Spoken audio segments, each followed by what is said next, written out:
everyone, I'm Shivali and welcome back to my YouTube channel. I hope you're all doing well. First of all, I want to apologise for any kind of background noise you can hear. My neighbours have decided to have some scaffolding put up really helpfully just as I need to film, so if you can hear anything, I'm really sorry about that.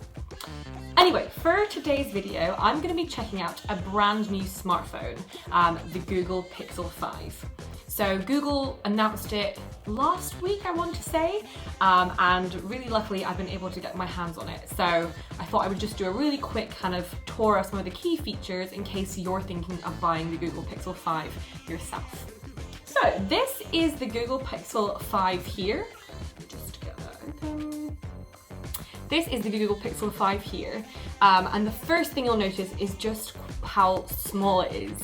So it actually features a 6-inch screen, but it feels absolutely tiny in your hand. It's really thin. If I give it a quick spin there, you'll see it's really thin and really light. But thanks to really slim bezels, if I swipe up, you might be able to see a bit easier.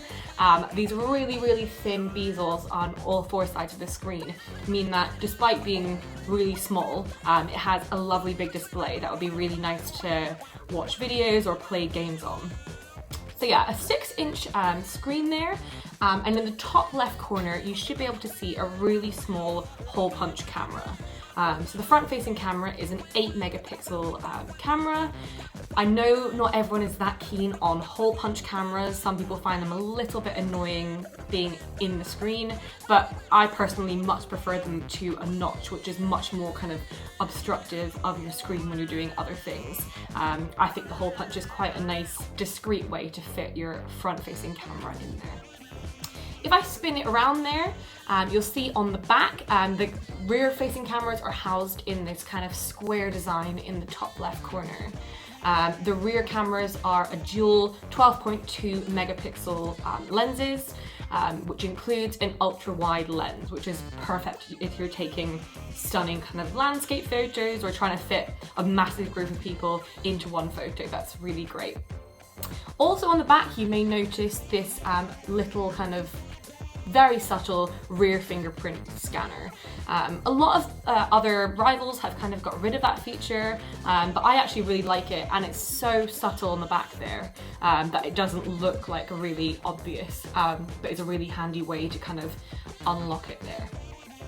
Other really cool features are wireless charging, so you can both charge the phone itself wirelessly, and then if you have any other Google products that have wireless charging as well, you can then charge them off of this phone, which is really great if you're out and about and your headphones die, but your phone's still working fine. You could literally just place them on the back of there and they'll charge off of that. A really good feature that I really like.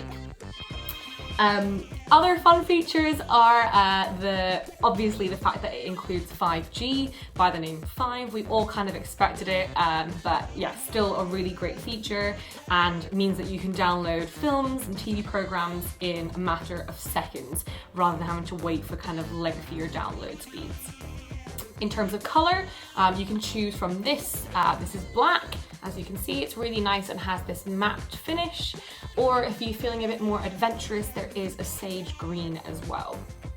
I think it's priced really reasonably. This is £599, which when you compare it to most other 5G smartphones is a bit of a bargain. I think it's a really good price. It doesn't have the most impressive camera layout compared to some other rivals. If you think some rivals are now putting in 4 or 5 lenses on the back. If you're a massive cam person, then you might find just the dual rear cameras a little bit disappointing.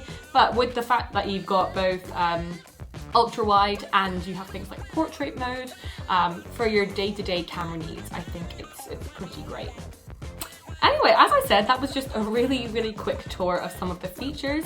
If you'd like me to go into any further detail on any of those specifically, then please let me know in the comments below, and I can do some kind of follow-up video on any of the other features. If you have enjoyed this, then I would really appreciate if you could like and subscribe to my channel. Oh my god, it just dropped it on the floor. I do new science and technology videos every week, and it seems to be phone season at the moment. So yeah, I'm doing lots of reviews of loads of really cool new phones. So if you like that kind of thing, then I would really appreciate if you subscribe. Anyway, thanks so much for watching. Bye!